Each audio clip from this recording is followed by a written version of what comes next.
La démocratie, grand principe scandé à tout va, qui serait la base, le socle, l'avenir, mais n'est-elle pas simplement arrivée à son terme? N'a-t-elle pas fini par atteindre le bout de la chaîne et mérite-t-elle encore d'être défendue? Difficile d'aborder ce sujet sans citer le grand artiste Jacques Brel, dont les mots ont été usés et surusés, particulièrement en cette période électorale.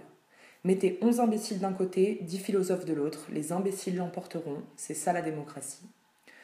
Ce propos résume à peu près tout. Alors que la France sort de 5 longues années de destruction, meurtrie par le pouvoir socialiste et avant cela par le gouvernement UMP, alors que le chômage explose, que la sécurité se mue en légende urbaine, que la France et l'Europe sont envahies par des migrants économiques revendicateurs et conquérants, alors que le pouvoir d'achat s'est depuis longtemps cassé la gueule et que le travail moderne devient chaque jour un peu plus aliénant, Emmanuel Macron sort en tête des résultats de ce premier tour.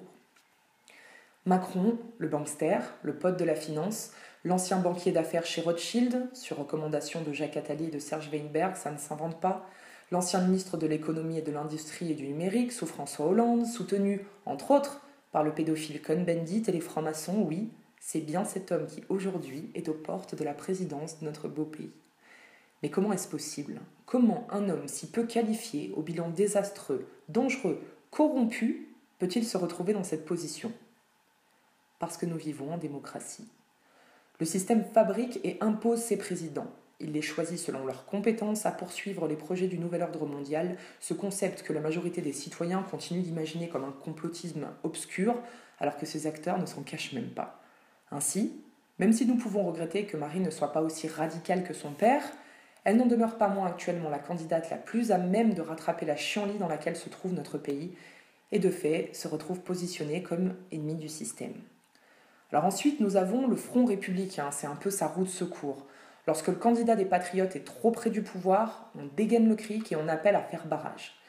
Faire barrage, ça veut dire trahir ses idées pour empêcher le ou la candidate du peuple de représenter le peuple. Alors, au regard de cette situation, nous sommes en droit de nous interroger. La démocratie est-elle encore légitime alors qu'elle est sans cesse bafouée, travestie?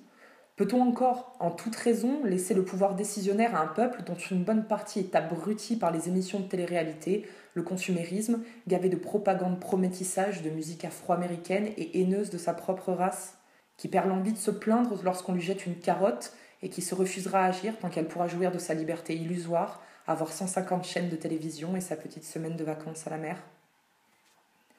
Le système entier souhaite faire du mot fascisme une abomination dont le simple fait d'en faire miroiter l'étiquette devrait réduire n'importe qui au silence.